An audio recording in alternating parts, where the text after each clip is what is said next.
નમસ્કાર વિદ્યાર્થી મિત્રો, આજના આપણા વિડીયોમાં ધોરણ 12 સીસી વિભાગમાં પ્રકરણ નંબર 5 ઈ કોમ્યુનિકેશનમાં આપણે ઈસીએસ વિશે વિગતવાર ચર્ચા કરશું।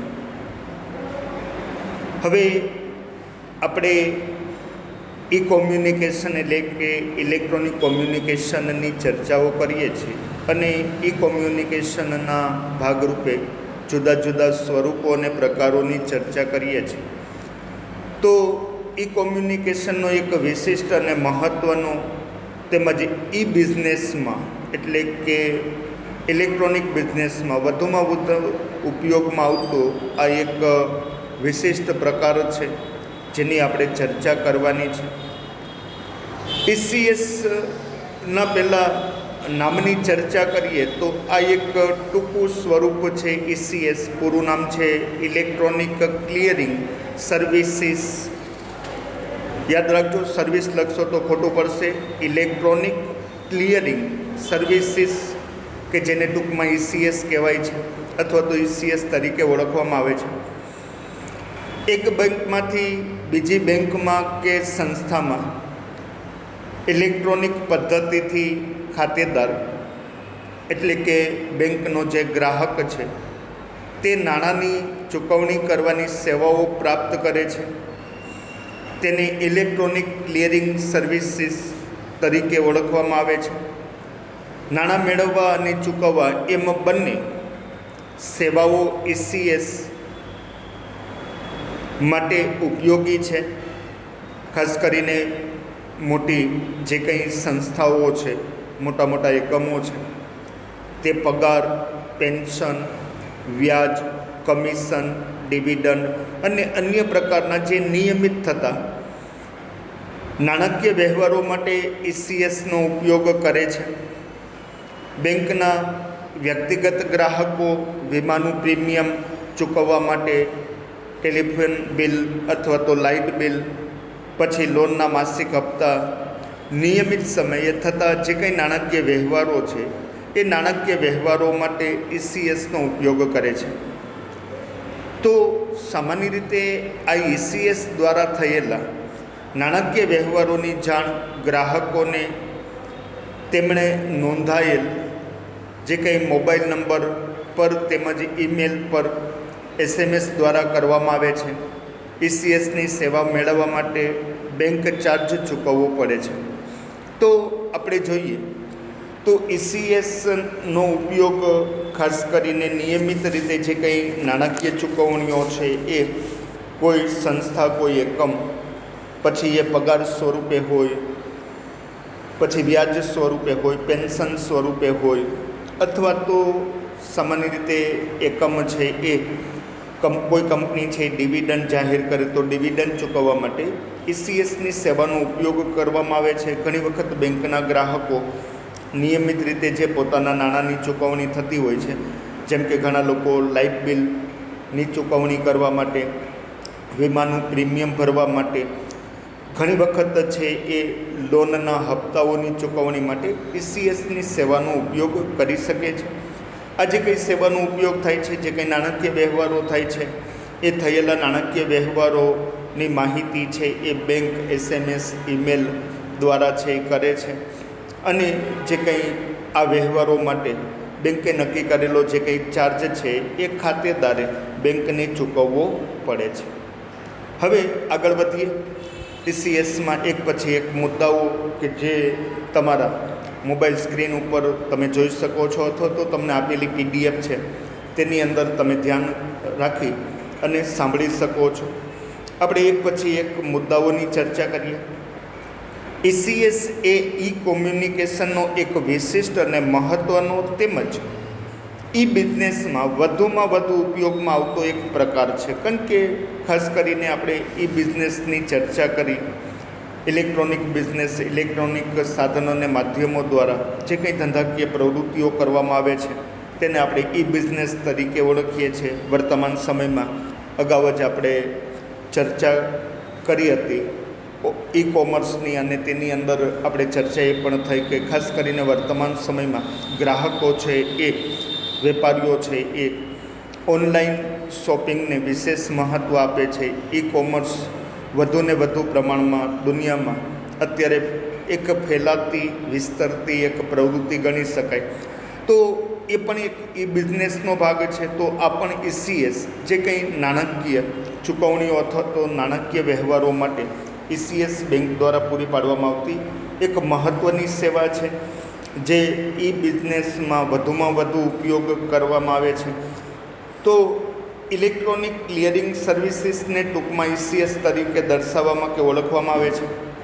કારણ કે ECSનું ફૂલ ફોર્મ કરશો એટલે ઇલેક્ટ્રોનિક ક્લિયરિંગ સર્વિસીસ, સર્વિસ લખશો તો ખોટું પડશે, સર્વિસીસ છે.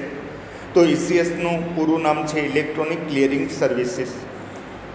ત્યાર પછી એક બેંકમાંથી બીજી બેંકમાં કે નાણાકીય સંસ્થામાં ઇલેક્ટ્રોનિક પદ્ધતિથી બેંકનો ખાતેદાર એટલે કે ગ્રાહક નાણાંની ચૂકવણી કરવાની સેવાઓ પ્રાપ્ત કરે છે, તેને ECS તરીકે ઓળખવામાં આવે છે. તો એક બેંકમાંથી બીજી બેંકમાં અથવા તો એક બેંકમાંથી બીજી કોઈ નાણાકીય સંસ્થાની અંદર ઇલેક્ટ્રોનિક સાધનોને માધ્યમો દ્વારા જ્યારે બેંકનો ખાતેદાર નાણાંની ચૂકવણી કરવાની જે કંઈ સેવાઓ પ્રાપ્ત કરે છે તેને ECS તરીકે ઓળખવામાં આવે છે. ECS બેંક દ્વારા શરૂ કરવામાં આવેલી કોર બેન્કિંગ સેવાનો એક ભાગ છે. કોરનું ફૂલ ફોર્મ મેં અગાઉ કીધું હતું, centralised online real time exchange, જે કોર છે, ટૂંકું નામ છે કોર, પૂરું નામ મેં તમને કીધું. તો એ કોર બેન્કિંગ સેવાનો એક ભાગ છે ECS. ત્યાર પછી નાણાંની ચૂકવવા અને નાણાંને મેળવવા એમ બંને પ્રકારના નાણાકીય વ્યવહારોની સેવાઓ મેળવવા માટે ECSનો ઉપયોગ થાય છે. એટલે માત્ર નાણાંની ચૂકવણી માટે જ ECSનો ઉપયોગ નથી થતો.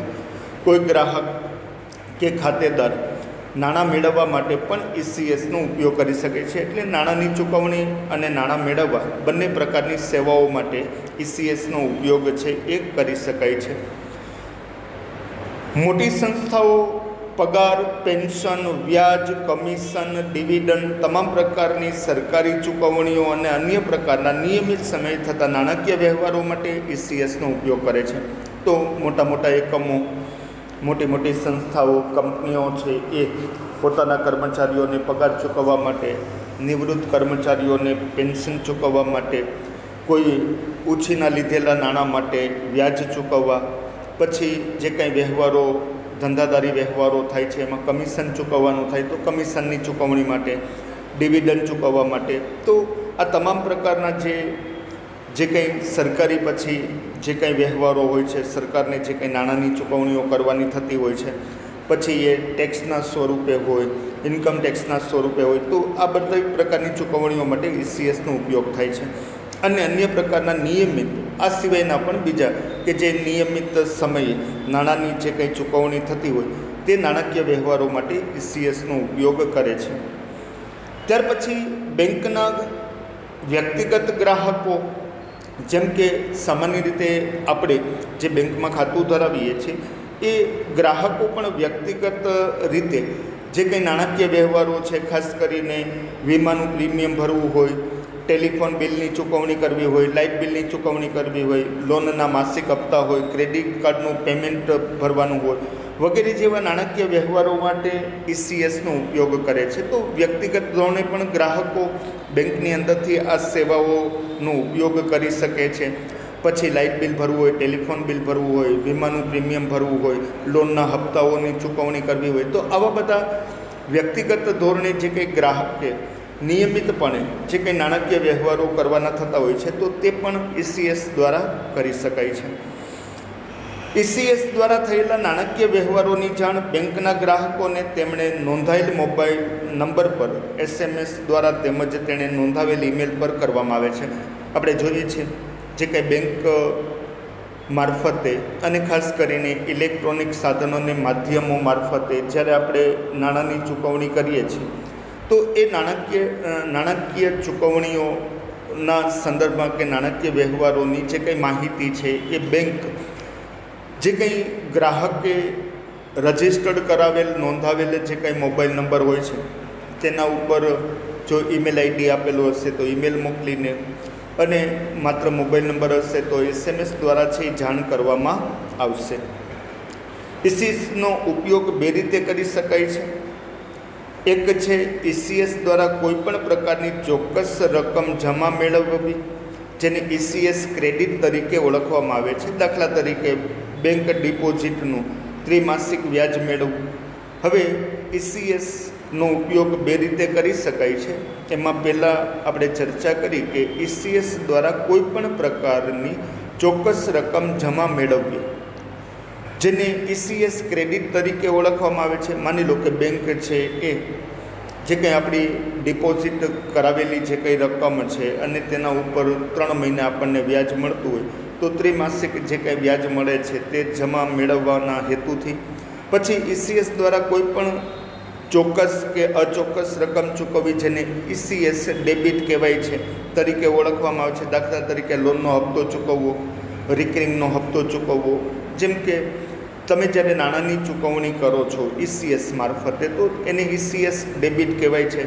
ખાસ કરીને આપણે હોમ લોન લીધી હોય અથવા તો કાર લોન લીધી હોય અથવા તો બાઇક લોન લીધી હોય, તો જે કંઈ આપણે લોન લીધી છે તેના દર મહિને આપણે હપ્તાઓ ચૂકવતા હોય, તો લોનનો હપ્તો ચૂકવવાનો હોય. પછી આપણે બેંકમાં જુદા જુદા જે કંઈ રોકાણો કરતા હોય છે, એમાં ખાસ કરીને રિકરિંગ છે, તો રિકરિંગની અંદર જો દર મહિને આપણે ચોક્કસ રકમ છે એ હપ્તા સ્વરૂપે જમા કરાવતા હોઈએ, તો એ હપ્તો ચૂકવવો હોય તો સામાન્ય રીતે એ હપ્તો ચૂકવવા વગેરે માટે જે કંઈ ઉપયોગ થાય છે એને ECS ડેબિટ કહેવાય છે. જે કંઈ રકમ જમા મેળવાય છે એને ECS ક્રેડિટ કહેવાય છે. ચોક્કસ રકમ અને સમયના નાણાકીય વ્યવહારોની લેવડ દેવડ માટે ECSનો ઉપયોગ કરી શકાય છે. તો ચોક્કસ કોઈ રકમ હોય, ચોક્કસ જે કંઈ સમય છે એ સમયના નાણાકીય જે કંઈ વ્યવહારોની આપણે લેવડ દેવડ માટે ECSનો ઉપયોગ કરી શકાય છે. ECSની સગવડતાનો ઉપયોગ કરવા જે તે બેંકે નક્કી કરેલ ચાર્જ ચૂકવવો પડે છે. જેમ કે હપ્તાઓ ચૂકવીએ છીએ, તો સામાન્ય રીતે જે કંઈ તમે નાણાકીય વ્યવહારો બેંક મારફતે કરો છો ECSના આધારે, તો એ ECS દ્વારા થયેલા જે કંઈ નાણાકીય વ્યવહારો છે તેના માટે બેંક જે નક્કી કરેલો ચાર્જ હોય છે તે ગ્રાહક પાસેથી વસૂલ કરે છે. છેલ્લો મુદ્દો છે, વર્તમાન સમયમાં ECSની સગવડતાનો ઉપયોગ જુદી જુદી સંસ્થાઓ તેમજ બેંકના વ્યક્તિગત ગ્રાહકો બહોળા પ્રમાણમાં કરે છે. એટલે કે વર્તમાન સમયમાં જોઈએ તો ECSની સગવડતાનો ઉપયોગ છે જુદી જુદી જે કંઈ સંસ્થાઓ છે તે, પછી એ પગાર ચૂકવવા માટે હોય, ડિવિડન્ડ ચૂકવવા માટે હોય, કે પછી કમિશન ચૂકવવા માટે હોય, કે હપ્તો ચૂકવવા માટે હોય, તો એનો ઉપયોગ કરે છે. આ ઉપરાંત ગ્રાહકો પણ છે કે જે વ્યક્તિગત ધોરણે આ સેવાનો ઉપયોગ કરે છે. પછી એ લાઇટ બિલ ભરવું હોય તો ભલે, લોનના હપ્તાઓની ચૂકવણી કરવી હોય, વીમાનું પ્રીમિયમ ભરવું હોય, તો તેના માટે વ્યક્તિગત ધોરણે પણ આ સેવાનો ઉપયોગ કરવામાં આવે છે. તો આ છે ECSની એક ટૂંક નોંધ કે જે આપણે અહીંયા પૂરી કરીએ છીએ. હવે આપણે આગળ નવા પ્રશ્નની ચર્ચા કરશું.